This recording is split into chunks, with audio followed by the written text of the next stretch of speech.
Good morning, everyone. My name is Ramya Modukuri. I am the Director of Future Pathways for the International Schools Partnership. And Hi, I'm Sapna. I work with a school called Mayo College. I set up their career guidance department and I run it.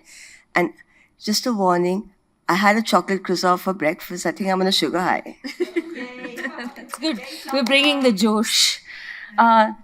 So this topic today, the session is going to be a bit of an overview and on the Indian national curricula, and trying to give some comparisons of the major Indian national curricula with some of the international boards. So we will first go through we'll go through CBSE, ISC. We'll give you a bit of an overview of the Indian educational landscape, and then we'll just go through each of the boards and then some comparisons with examples at the end. Since we started on time, Yeah. I want to add a little background of why we did this. We think that though the Indian national curriculars are a lot of students subscribe to them, but there's not enough understanding about the curriculum itself with the universities and between the curriculums with even the high school counselors. So while we understand our own curriculums, we really don't understand how the other curriculums within the Indian system work. So that's the reason we kind of delved into this. And I think both of us realized we thought we knew the Indian curriculum well, but we realized that we learned a lot of things ourselves in the process. Okay. So I think especially for everyone really. Sorry, we only have the PDF version available for technical reasons today. So we won't be able to show you the results, but we will read it out. If we could request you to scan the QR code and enter your perception of what you think the rigor of each of these curricula is, with 1 being the least rigorous and 5 being the most rigorous. And I think you can rank multiple ones. So if you think multiple ones are rigorous, you can still rank them 5. I hope the scanning is working. Scanning is working. Yeah. Okay. I don't know if I have to go to Menti and present. Okay, this is already presenting. Okay. When you share the next one.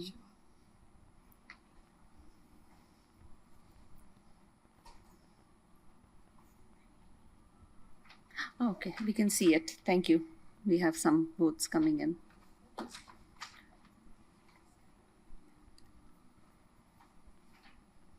Interesting.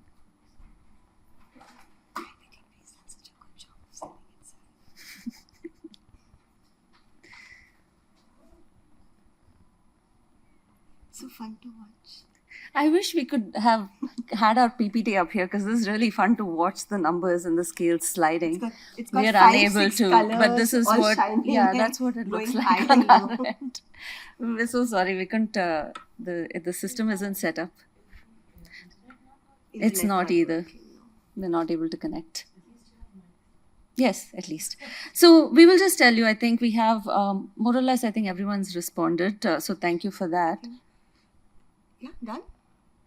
Everybody responded? Yeah, okay. Yeah.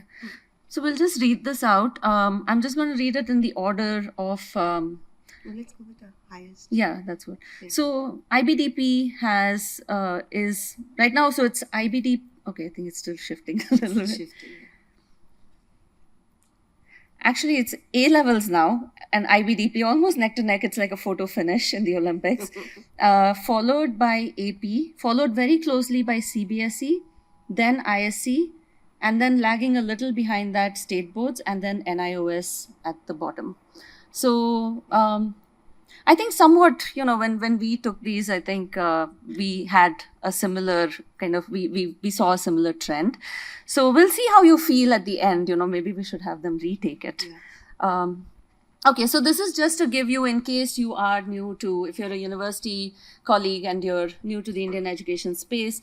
So the K-12 education sector is one of the largest in the world. There are 250 million students enrolled in 1.5 million schools.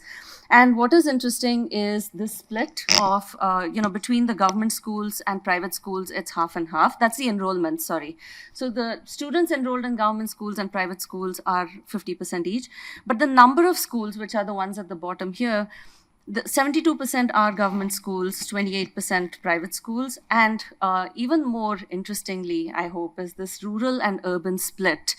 That 80% of the schools in India are in rural areas and only 17% are in urban areas. So I think in some of our circles like these, when it's a bit of a bubble and it's very hard to it's very easy to lose this perspective. So, for what it's worth, I don't know, but it's good to have this anchored in your mind if you're a university colleague, just to understand the scope of what is beneath the surface. In terms of the split, so there are three categories of boards in India. So you have the state boards. So each state has its own state board, and we will delve into that as well. Then there are, of course, the national boards, which most of you are aware of, which would be, I think, majorly you'd be aware of CBSE and CISCE, which is the ICSE and ISE. And then there is the National Institute of Open Schooling, the NIOS, which is also a national board. And then, of course, there are the international boards. And if you look at the affiliation, so roughly some of the schools are not affiliated. Up until primary, the majority of schools are actually not required to be affiliated. But this is at the secondary and senior secondary, which means 9th and 10th and 11th and 12th. The affiliation is roughly split, somewhat half and half, majorly between CBSE and state boards. And with ISE, ICSE, so the CISCE board is about 0.2% and the international board is 0.1%. And so if you look at 1.5 million schools that we discussed in the earlier slide, you can see that international schools are about 700 schools. So, just giving you some perspective, right? Yeah. And on those lines, let's have one more mentee. We'll go to the next one. How does it go? I think we just have to go to the next slide. So just curious, if you're a university colleague, how many schools in India does your university, so maybe not you personally, but how many schools in India does your university interact with each year?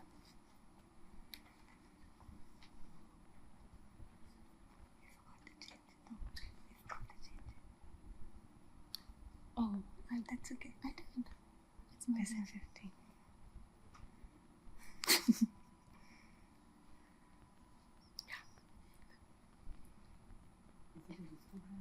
Yes. So right now, I think the majority are in the less If you than have good 50. eyes. Which when we did an informal poll in our WhatsApp groups as well, I think Yeah. somewhere the majority went, I think were Yeah, between so 50 I think and between the 16 people who answered, 10 go for less than 50. So it just shows that most of us are not really, it's not a very wide number of schools that we're reaching out to. 100. Okay. So I think, as a university, you may anyway be aware of this, that there's a vast potential untapped market for you, right? So with that, I'll hand it over to Sapna to take us through CBSE. Right. So CBSE board is one of the most largest boards that we have in India. I think if you noticed, we have a lot of, I'll just go through the figures from here. So the CBSE stands for the Central Board of Secondary Education. It's the second largest educational board in the world in terms of student strength. It's growing at 10% annually, and it's going to become the largest board in the world in a couple of years. It has approximately 30,000 schools, out of which about 240 schools are outside of India. Some of the main features and advantages. I think one of the main feature and advantage of the CBSE board is that the entire curriculum is absolutely standardized. So no matter which CBSE school you're taking a student from, you're absolutely guaranteed that they've done the same coursework. Also, we have two standardized exams, centralized, they're conducted centrally across all the schools, right? So it is a very, very standardized, uniform system. The syllabus of CBSE, especially at the higher secondary, that's the 10th, 11th, 12th level, is aligned very, very closely with the national entrance exams for engineering and medicine. So the JEE and the NEET. A lot of the CBSE kids are preparing for these exams also, especially the STEM-oriented kids that you look at. CBSE offers a lot of subjects. So it offers skill subjects, 43 of them. By skill subjects, I would say there are things like even things like typing, robotics, all kinds of interesting subjects that they're offering as skill subjects. They offer academic subjects, they offer language subjects. And we'll get into a little bit of the different subjects in the next slide. The two exams I already spoke about, grade 10th. So it's a 2-year curriculum. 9th and 10th, you study together. It's a single curriculum spread over 2 years.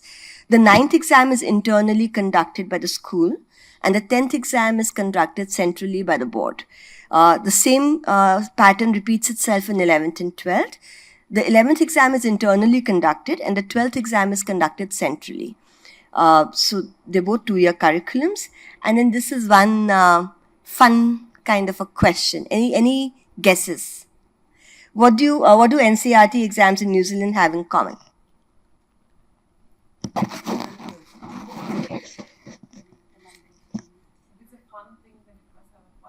Yes. Now you're on to it. They both need good marks to get it. I think that's what we both are very fun. The number of students who take these exams every year is equal to the New Zealand population. Yeah. So, right. Now moving on to the nitty-gritty. So this is how CBSE, and I'm focusing on 11th and 12th, because CBSE offers very little choices in 9th and 10th. I'll explain the choice they offer in 9th and 10th. But in 11th and 12th, they do is what we are focusing on. A child needs to take 5 subjects. 5 are compulsory. They can take a 6th subject if they desire to. So if you see a child with 6 subjects, the child is overextended and gone beyond the call of duty, right? Because sometimes you guys have this question of whether the child is taking an extra rigorous course or not. A child who's taken a 6th subject is showing that they want to do something more than what is required of them. Subject 1 has to be Hindi or English. Subject 2 can be either an academic subject or a language subject. So as I mentioned earlier, there are about 30 academic electives. This could be anything. It could be humanities, it could be sciences. A bit of a, so in CBSE, there is a music also, which is considered an academic subject for CBSE because it has 50% theory, right? But so they have this list of academic subjects, so you can take that. In subject 3 and 5, you can take an academic subject or a skill subject. And in, so that's how it goes. So 1 language compulsorily, 2 here, and this thing. There are internal assessments, and that is on health and PE, work experience, general studies. This is just grading. The medium of instruction can be English or Hindi, and the pass percentage is 33. Oh, yeah. Right. Yeah. So what we wanted to really speak about here is that if you look at, the general perception of a CBSE student is that we have to choose a stream, either the sciences or the commerce or the humanities. Actually, the board itself does not prescribe this at all. The board actually very clearly states that a child is free to take any subject. There's no streaming in the board itself. It's because the schools struggle with timetabling and with, the resources of having teachers. That is why there is streaming. So it's more from the school's perspective than from the board's perspective. And the second reason can also be because a lot of these kids are preparing for entrance exams, and entrance exams require those certain combinations. So those are the 2 reasons why children tend to stick to those siloed things. But mostly, CBSE itself does not require it. In the marking scheme, of course, all of you know, I guess, that we give absolute marks. It's a percentage out of 0 to 100. And what we wanted to focus on here is that CBSE does positional grading. So 1/8, 1/8, 1/8, 1/8. So the entire cohort is every year. So depending on this year, a child with 95% could be in the topmost, the A1. And next year, with 95%, you could be in A2. So if you understand, because that is relational and positional. So that is a great way also of figuring out where the child is. So instead of Because sometimes universities give us these specific numbers, right? 95% you have to get in math to be eligible to come into this program. While that year, getting a 95 may have been extremely difficult or may have been really easy, depending on that year's marks and that year's papers. So we wanted to bring this out. We also wanted to tell you it's the largest exercise after Parliament, the Indian Parliament elections. Then the sample transcript, this is what it looks like. The CBSE issues this. This is not issued by schools. This is what you will get. The grade 10 transcript, the grade 12 transcript. And at the bottom, if you see, there are the internal marking grades that they get for the health and all of those 3 things. Now I'm going to talk about the ISC board. The ISC board, okay, let's first start with the Menti. How many of you have read applications from the following boards? Or maybe how many of you worked in the boards that are mentioned in that Mentimeter slide?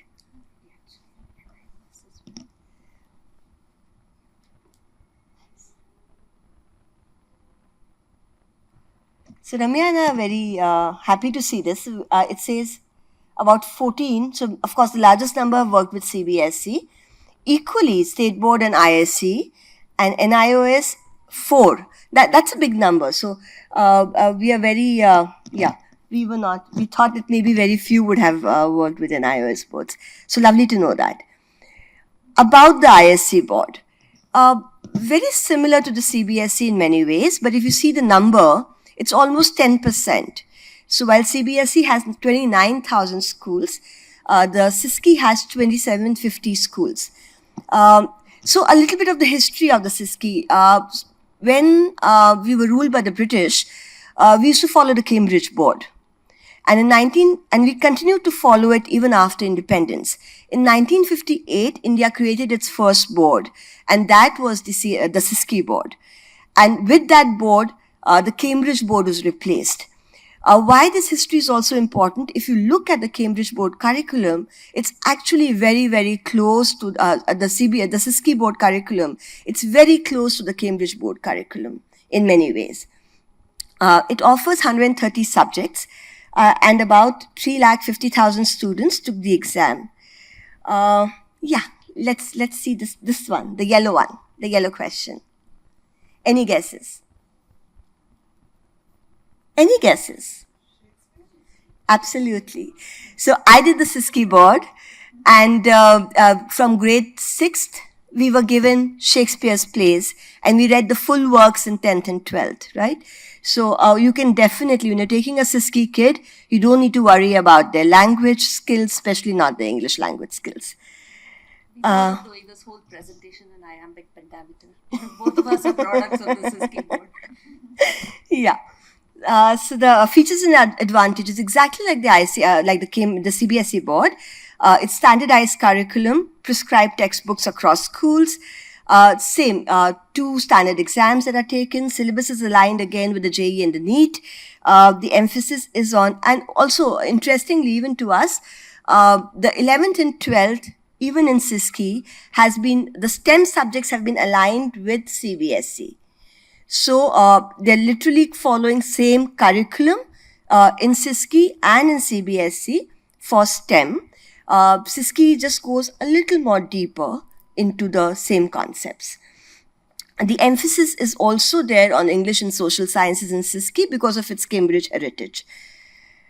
These are the exams that are conducted. The same grade 10th exam. Again, the same pattern. 9th and 10th, you study. The curriculum is divided over the 2 years. You take the standardized exam in 10th, 11th and 12th, and you take the standardized exam in 12th. The vocational education thing is usually most of our schools are not offering it. It is after year 12, but we just put it out there because we learned about this. Those are the CISCE subject choices. English is compulsory. So in CBSE, you have a choice between English and Hindi. In CISCE, you do English. The second language, you can have another second language or another modern foreign language. History, civics, and geography. This is for grade 10th. I have to clarify. This is for grade 10th. history, civics, and geography. These are compulsory. Group 2, a child can pick any of these subjects in Group 2. The point to be noted here is that in CISCE board, a child could leave math, could leave sciences, right in grade 9th and 10th. It's possible to do that. It's not possible to do that in a CBSE. And in Group 3, you could take any of these subjects. Then these are the subject choices in grade 11th and 12th. So pretty much very, very flexible again. The same streaming thing does apply, but that's again a school created and because of the entrance exam orientation. These are the transcripts. This is what they look like. And now I'll hand it over to Ramya. The previous slide, yeah. So as you can see also, there's no positional grades given in CISCE, only the absolute percentage marks. Oh, should I keep? Okay. So the NIOS is the National Institute for Open Schooling. So I think this we will skip because you guys, I think at least 4 of you are aware of it. But actually, if you want, since we have the Menti open, we will share the results with everyone. We just like seeing some interactive element so you don't fall asleep. Thank you for joining us this early. I know there's rain and there was the gala dinner, so you know. Thank you. No stress. My hands are shaking. Okay, so I think about, actually, okay, 50% are unfamiliar with it. And then, no, actually, that's not true. It's almost a third. Yeah, so I think you guys are quite familiar. So yeah. Out of 17 people who answered, 10 have had something to do with CISCE. Yeah. Not CISCE, NIOS. NIOS. Okay, I'm messing it up. She loves CISCE. Okay, so the NIOS is, it's an open schooling system. It's a flexible and inclusive learning platform. And with about 1 million students enrolled per year. And the reason we give the cumulative enrollments is because it's very flexible. So students can enroll in different times of the year and you can take exams, you can drop out of the system. So there's a cumulative enrollment number that's given, but it is the largest open schooling system in the world. And the way it works in 9th to 12th is that students are provided a lot of self-instructional materials. And the system has partnered with these study centers, about 7,500 study centers across the country, where students can go periodically for in-person doubt clearing and sessions, for labs, and also for tutor-marked assessments. The key with this board is really the flexibility it provides. So there is a combination of traditional academic subjects, a lot of vocational subjects. So you'll see that in the subject selections. And what is nice is a student can take up to 9 attempts on an exam over a period of 5 years.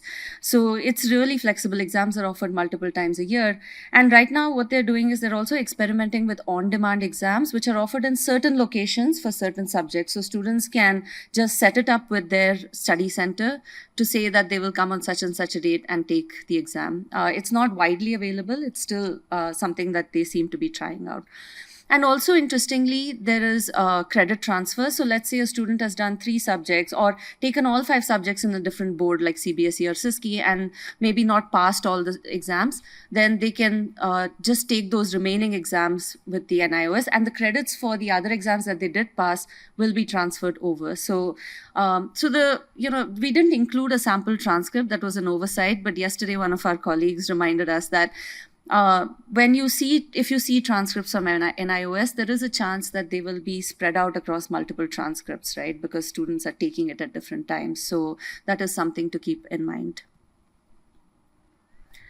So these are the subject choices. It's not a vast number of choices, but it is flexible enough. Oh, and also the medium of instruction it's available in 8 languages. So that is again meant for, people who are looking for that flexibility. And we'll talk a little bit about the kinds of students that NIOS attracts and what the implications of those are for you guys as university admissions officers.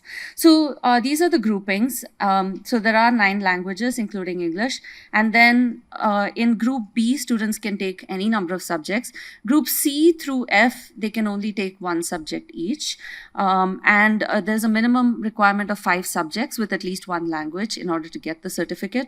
and they can take up to 7 subjects. And also what is nice is, just like with other boards, your STEM subjects as well as other subjects that have, what happened? Come back. Okay, maybe I was shaking something too much. I'll keep my hands off. And a lot of subjects do have a practical component where, again, the student goes to the study center to take those practical exams. And 33% is the pass, much like, I didn't touch it this time. I think it's camera shy, all the clicking. And then what is very interesting, we thought, was this optional Indian knowledge and tradition subject. So this subjects on the Vedas and Sanskrit, and it's only offered to Hindi medium students. But now, in order to make that more popular, they are offering it in other languages as well. Okay, so, one second, got it. Okay, so who are these students who are taking the NIOS board, right? So it's mainly students, not mainly, it is a combination of students who are, let's say, pursuing sports training, which is very rigorous, and they want to become a professional sports person or maybe a professional performance artist. And for them, the academics is not that much of a priority. So then they, and because the rigor of the sports training, if any of you have done sports at that level, it takes 6 to 8 hours a day of training. And so they are really looking for something that they can fit into those times when they're not training. There are also students looking to supplement. So if there is a student who is taking a comparative exam and has for some reason not taken a required subject, they can supplement it with a subject from the NIOS board. Then, of course, there are homeschooled students.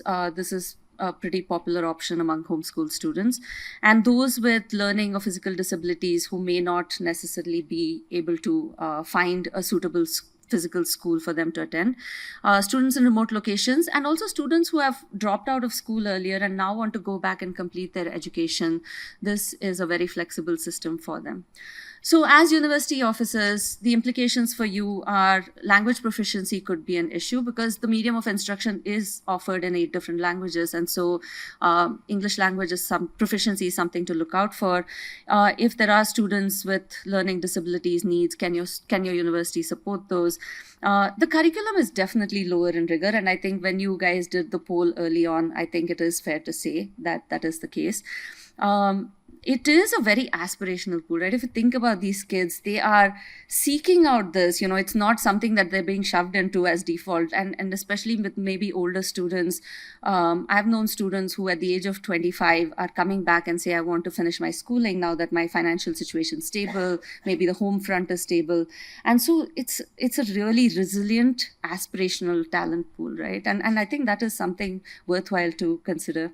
Of course, given the nature, given the types of students it attracts, it may be, there is generally a lack of awareness for the university in terms of college and career planning. So that may mean if they're applying to a US institution, maybe not such polished essays, maybe not a whole lot of extracurriculars and things like that. Yeah, sorry. Yes, we will. Okay, so, we will, okay, by the way, at the end, we have a little QR code where you can download this entire PDF of this presentation. So I will just skip through this, but this is just a quick survey we had done on our WhatsApp group of university. So if you're a counselor, this may be useful for you to take a scan of. University name is not here. Please fill the survey for us. Yes, it's just good for us to know. Just pitching it. Yes. And we will send the QR code at the end. I'll keep it up so that the entire PDF you can download with that QR code. Okay, so we'll go to state boards. Any guesses on both of these? Oh, I'll switch the Menti. So if you can just quickly Menti it. I think even us as Indians, sometimes we're a little confused about the number of states. In the beginning, so it's also a test of who was watching carefully. I hope the Menti has updated on your...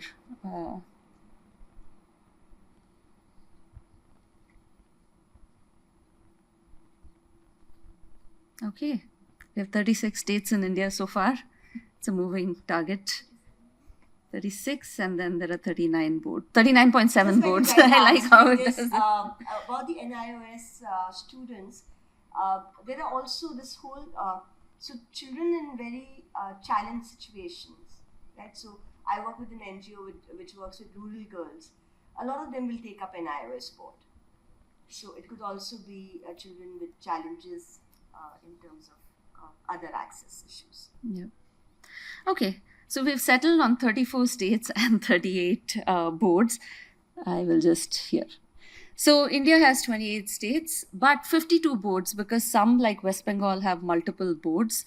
Because sometimes there's the madrasa board, which is a specific type of religious training and things like that. So we have a lot of boards. I mean, if you thought the national boards were a lot, the state boards is a whole other level of complexity. And so it is followed by the majority of Indian schools. As we saw the affiliations earlier, it's almost actually on par with CBSE, so it's 50-50. It is, most of them tend to be economical. There are some exceptions with some of these coaching centers which also offer state board curriculum. They're not necessarily very cheap. The curriculum, by and large, for the is called the SCERT. So it is basically a derivation of the national boards, but with a heavier element of regional culture and history added in. And it is aligned with, for every state, it is very well aligned with the state level entrance exams for getting into, for especially for not just engineering, with all of it, right? MSET and stuff. So with the state level entrance exams for if you want to primarily do your higher education in that state, the subject choices and streams do tend to be conventional, and the rigor really varies across boards. So you will have some states where it is actually more rigorous than the national board, and then some states which are really much lower in rigor. And while we would have loved to do that analysis, and we really tried, but that data is very hard to. So this is just an example from my state, which is Telangana. So the Telangana State Board has, this is just we're showing for 11th and 12th. So there's English, and then the second languages, and then there is a whole range of subjects that students can choose. Again, in our state, in my state, the board exams are in both 11th and 12th grade. So 11th is also a board exam, but not every state will be that way. And for us, it's actually out of 1,000 marks over 2 years. So this is what the Telangana State Board transcript looks like. So you have this 992 out of 1,000. And then what to watch out for, it is similar to NIOS. You have students who, but I think the additional factor here is a lot of these students who opt for the state board are students who are primarily thinking of staying back within the state. There's that. And then the other ones are similar to NIOS, where they're seeking, whether they're seeking maybe slightly less rigor in terms of being able to balance that with whatever other activities they may have. For states like mine, Rajasthan, there may just not be enough availability of the other schools. Yeah. Right? So you would do a state board school because that is what is easily available to you in your city or town. Yeah. Is NIOS and state boards sort of? They're absolutely different. No, state board rigor varies from state board to state board. Yeah. Some state boards are very, very difficult. Some state boards are comparatively easier. Yeah.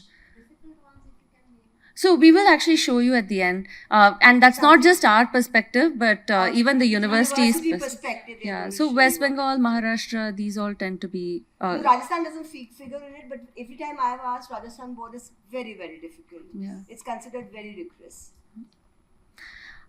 So it's a similar implication, right? And again, this varies, right? There are some state board schools which are really very well resourced, and there is a counselor, and there's a lot of support. But generally, it does tend to be there is some lack of awareness, and the other factors are similar. So I will just move through those. Okay.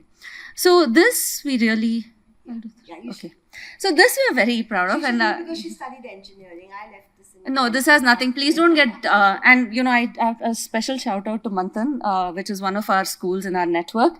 That this was taken from a senior physics teacher from that school. He was very supportive of this. He's worked in all the different. I mean, he's worked in I think all the 3 national boards, and also he's now working in a school with Cambridge as well.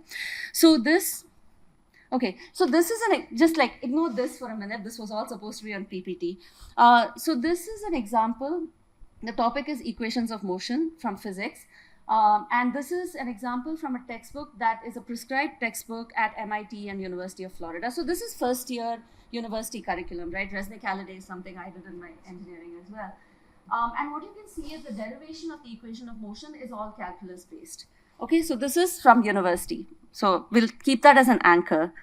This is the same topic, equations of motion, from NCERT is the national curriculum followed by all the national CBSE boards. and ICSE Yeah. both. And so if you can see, equations of motion, again, based on calculus, right? We can all agree calculus is very rigorous. Yes, I think there's no doubt about that, right? Now, if you take the same equations of motion from a Collins textbook, which is used by A levels and also as a reference material for IBDP, the same equation of motion is derived using the much simpler algebra, right? Now, you may say, oh, that's more elegant because it's simpler, but it is also less rigorous. Algebra is not as rigorous as calculus, right? Now, does that mean it's necessarily like less rigorous? No, but it's different, but it is rigorous, right? And AP is similarly algebra based.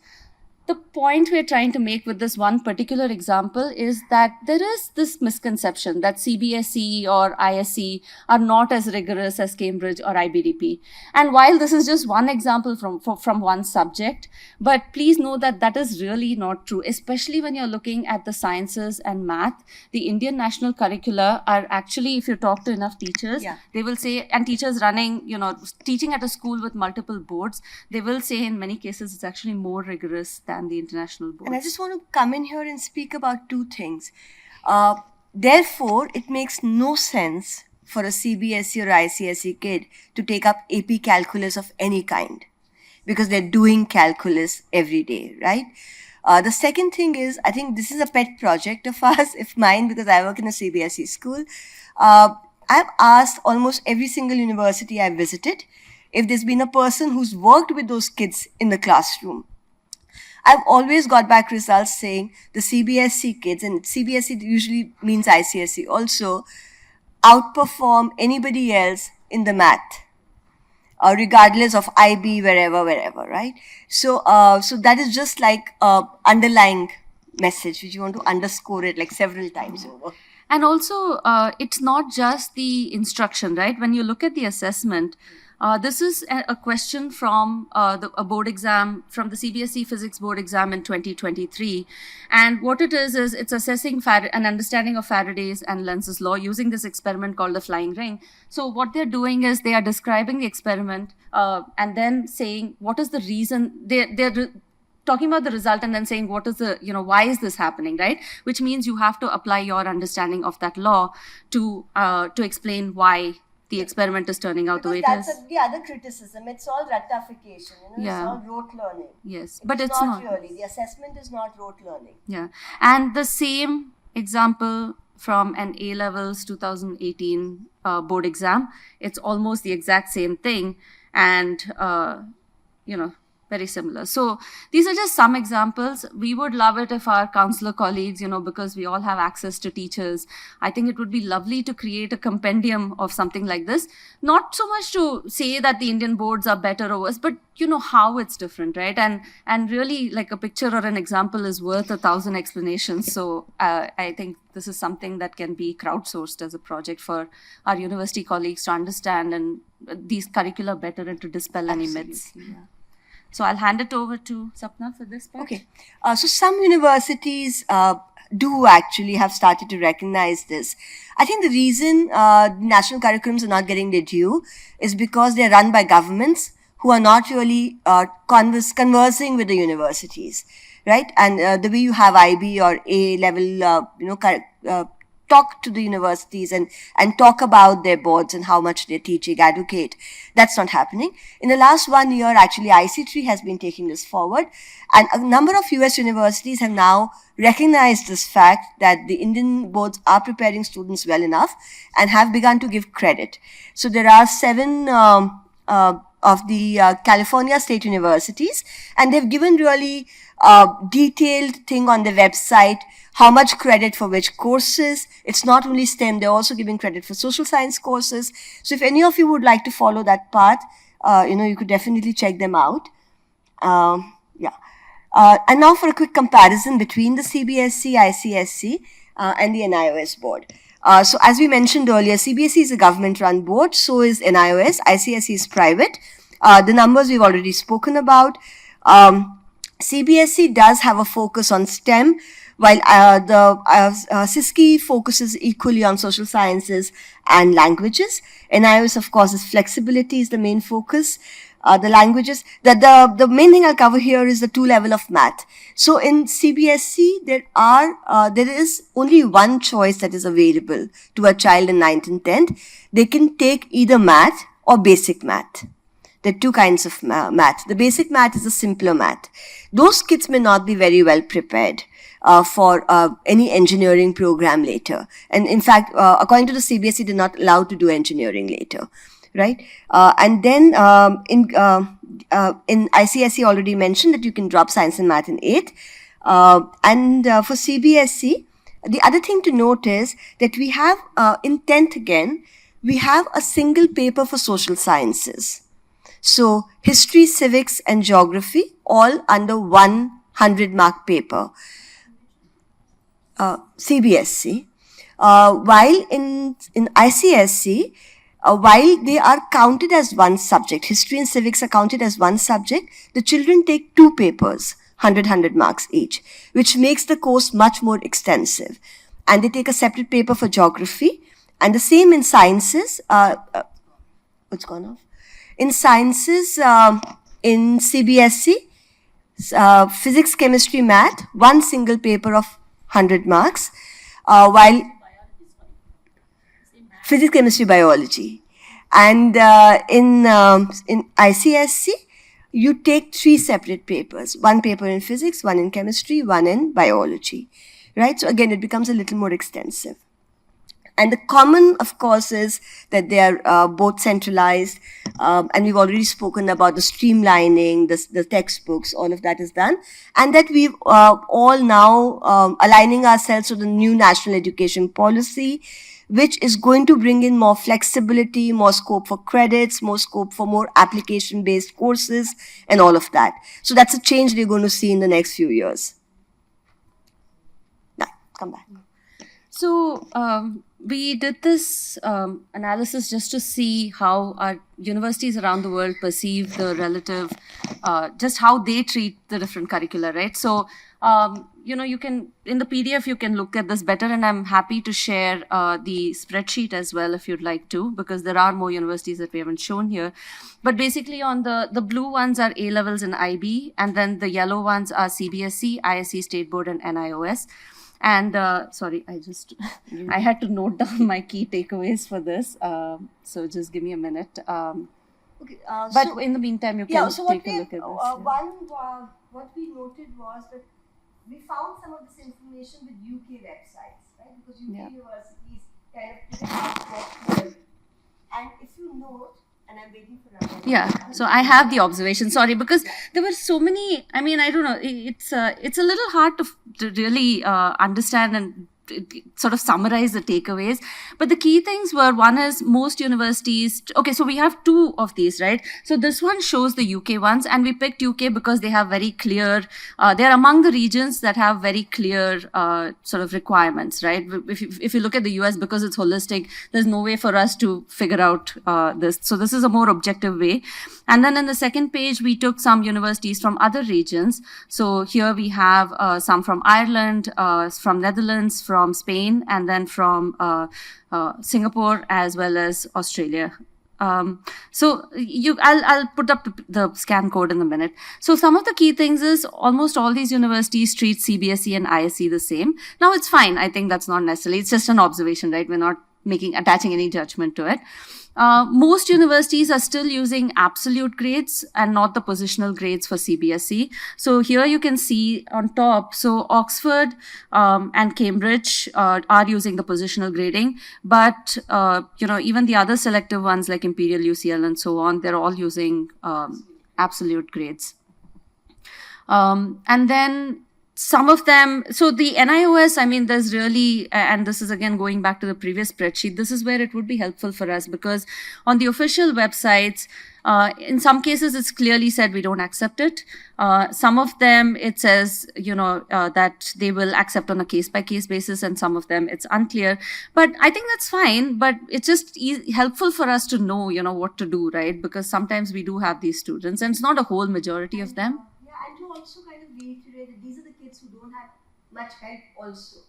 And because there is no clear policy mentioned on the website, it can be even more confusing. Yeah.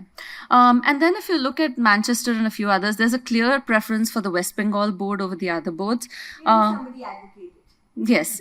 And maybe it is more rigorous, but it's also helpful for us to understand. You all have, I think, from what I gather, many of your universities, the large ones, have your internal evaluation systems. I was just talking to colleagues from a selective US university yesterday, and they said, oh, our evaluation group does that. But we have no insight into it. We don't understand, and it would be nice for us to understand, right? Why is so when we talk to parents, we're not just like, oh, they do it this way, but we don't know why. And also equivalence in the middle tiers can vary quite a bit. So an ABB at Queen Mary is 75%. The same ABB is 80% at Manchester, 85% at UCL, and 90% at UCC. So it really varies, right? And yes, we'll give the students a range, but it gets confusing because kids have to know, right? I mean, a lot of these, at least UK applications, are not that expensive. Once you go into some of these other countries, the application fee is pretty high. So if they're not falling within that range, we'd like to know. Okay, acceptance of NIOS remains unclear. And this is other countries. And there was a university which was grading state board higher than oh, yeah. So that was, I think, some of these UK universities. So if you look at, which one was it? There's one that has, I think, QMUL, right? Yeah, so for CBSE, it has a higher. Yeah, so QMUL in Birmingham, for CBSE, it's a 90%, for this one. So A-star AA is 90%, but for West Bengal, 85% is enough. And so for that other means states they're it's actually 95. Like, it's such a Yeah. vast difference. Yeah, so it was just interesting. We still don't know what to make of this, but it's just interesting for us, and we'll continue to keep an eye on. But we are really reaching out across the aisle to our university colleagues. Like, a bit more transparency into these things would be really appreciated. Not just even transparency, just like helping us understand these things, right? So I'll hand it over to Sapna, and then after that, I think we will leave that. And if you want, we will put that up at the end. Okay. Yeah, so just a very, very quick comparison between, of course, the national boards and the international boards. This is the Indian context of this, right? In an Indian context, when you will see that the A-level schools and IB schools, you will see smaller class sizes. And it's not every time, but mostly. And the other boards, the class size is likely to be larger. Students learn core academic subjects in all, except the NIOS, it depends. Learning may be influenced by ideology, maybe. Right? This is a very politically inspired statement here. Students can individualize their curriculum. Theoretically, yes. Practically, it may or may not happen in the ISC and the CBSE. Students can pick level of difficulty. So for the universities that are asking about what's the rigor of the program this child has taken, usually in the Indian context, the child doesn't have a choice. It is what is given in the school, right? So that's not, we don't have any levels as you noticed. Vocational courses are available, yes, almost across the boards. Interdisciplinary learning, again, theoretically possible. Like my school is allowing a child to take up humanities, commerce, science subjects across board, and kids are making full use of that. But in most schools, it's not possible. Mandatory extracurriculars, yes, are all our boards. At least the CBSE definitely has a mandatory component, and so does ICSC. The level of rigor, and this is from our side, yeah. Yes, subjective. Though I don't know, why did we put it at 4? I think it's 5. So that's us. And then we're finished. We'll just any question or answer. We'll put it up with the QR. Yeah. So we have made it easy. You can download this presentation as a PDF. If you would like to look at that grade comparison spreadsheet, then I think just once you take the QR code, right? But the actual, it's still there in the PDF, but if you want to look at the proper spreadsheet, it's not working. It's working. It's working. Okay. Any questions for us? Yes, please. I need a mic. Oh. Do we have a mic? First session of the day, so we did not touch upon the dummy schools. Is everybody here aware of the dummy schools? Okay, so what happens in a lot of Indian cities and schools is that children who are very aligned towards getting into cracking the JEE exam or the NEET exam often drop out of the school system and go to coaching centers which prepare them for these exams. Right? So mostly it's 11th and 12th. So after 10, they will take admission into these coaching centers. And they will not go to regular school. They will get themselves enrolled in a dummy school where attendance is not compulsory. Because CBSE and ICSE will not allow them to get a certificate of 12th unless they take the proper board exam. And the board exam can only be taken if you're enrolled in a school, right? So they get enrolled in these dummy schools. For these children, they will usually not have access to extracurricular activities or social life of any kind within the school system.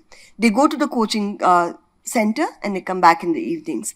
And they go and they take their exams in the dummy schools. Some dummy schools have a system of coming to school once a week. Some may have once a month. So they may have these kind of systems. But that's what a dummy school is. It's quite prevalent. So legally, yeah. I mean, they're set up as proper official schools. But within the school, the policy is that you do not need to come to school if you is compulsory. Yeah. So on paper, everything is right. Schools are doing this, but that is very unethical. Yes. So it's an unethical practice, but it's fairly prevalent, ma'am.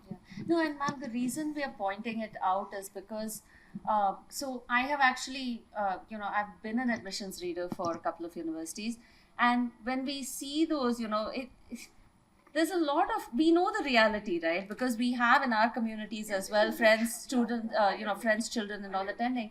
But when they present these applications, especially for US universities, it's almost like an ungodly number of hours that these children either have like 48 hours in a day compared to 24, or they are really fabricating a lot of this stuff. So it's something for universities to be aware of, that when you see applications, especially US universities which have all these other components, when you see a student from these schools and you see that they have done so much, please understand that these are schools that work, or these are institutions that work 6 days a week from pretty much 8 a.m. to 8 p.m. And so children have no time to do anything. And no summer holidays, no winter holidays. Yes. So I actually went to my city, some of these centers in my city, just because I was curious. I was doing a survey. I posed as a parent, so they would tell me what they were doing. My child was in grade 8 that time. I was told he could not be taken home. He could not even have a summer holiday, not even 1 week off in grade 8. So a child who's going to these coaching centers is used to rigorous, long hours of study. They may be really hitting all the points in the academically, they're off the charts. Any questions? Yes, I have one question, ma'am. Actually, that CBSE board, the basic mathematics is the easy part for the learners and toughest part for the other. But it's more or less same textbook. Actually, content is also the same. Absolutely. I'm so glad you pointed it out. So the basic math and the standard math that I mentioned in 10th, grade 10th, ma'am is absolutely right. The content and the topics remain exactly the same. It's only the kind of questions that are asked which are a little different. The difficulty level of the questions is different. It's not that the topics have been removed. It's the same subject that they're studying, but the way that they are assessed is a little different. Thank you so much. 2021 is more or less the toughest. The part paper is easy rather than the basic thing, actually. Right. So that's what I just have a confusion. So we can't able to give awareness to the children, actually. And I'm glad that you brought this up, because there's a similar confusion about standard math and applied math, which are the two math that we offer in 11th and 12th, the CBSE. Actually, and my school has done this experiment for the last 4 years. And this year we have asked children to not take applied math, because universities think it's easier math, but actually the assessment is much more difficult. And our kids have had difficulty getting marks in applied math, but have done absolutely well in standard math. So standard math and applied math, 11th and 12th, is at the same level of rigor, exactly. That's not, there's no distinction there. It's only that, and ma'am, please correct me, applied math has lesser trigonometry and standard math has more trigonometry. It's as simple as that, but assessments and everything is equally rigorous and very difficult. And one more question. Actually, that NEP, they align the subjects to choose according to the student's level. But if they choose according to the level, their offer for the higher studies in NEET and JEE, it's offer, they can do that course? No, they can't. They can't. So that's my challenge with the NEP. Every time people applaud the NEP, I'm like, yeah, that's all great, but you've not changed the entry into the higher education systems. So we are exactly where we started. Right, so schools like mine are allowing a kid to drop chemistry, do physics, psychology if they want, but there is no pathway within India to do that. But the liberal arts schools are changing that. I have a question and a comment. I'm a university from California in United States. I've seen the passing rate is 33% and 35%. What happens to the children that did not pass? So they are allowed to retake the exam. We have a compartment system where a child can retake the exam again. But I think, ma'am, if there are 3 subjects that they've failed in, they can retake the exam. But if it's more than that, they have to repeat the entire process. Okay. And 3 months. Okay. If you fail, out of the 5, if you fail 2 subjects, you can retake it within 3 months. Otherwise, you repeat the year.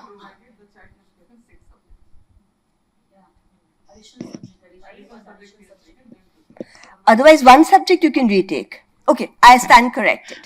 So, if a child has taken 5 subjects, they can fail 1 subject and retake it within 3 months. If a child has taken 6 subjects, they can fail 2 subjects and retake it in 3 months. In all other scenarios, they have to go back and repeat the year. And if they fail in 1 subject and they have taken 6 subjects, then that 6 subject will replace 1. Definitely. and then my comment, and I'll be brief, is this is a lot of stress on the children.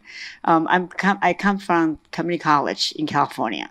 As you know, it's a 2+2. You come to community college for 2 years and you transfer to UCLA or UC Berkeley. Yes. So in that sense, community college take any of these.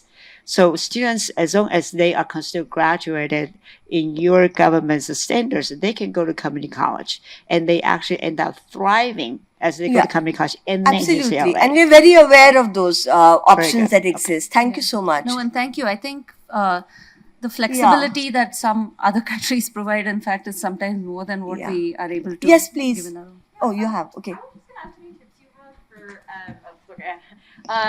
For any tips you have about reviewing applications between CBSE and state boards. I know our readers often have difficulty figuring out how to compare a student and with exams from Curricula with the CBSE exams because there's a different schedule.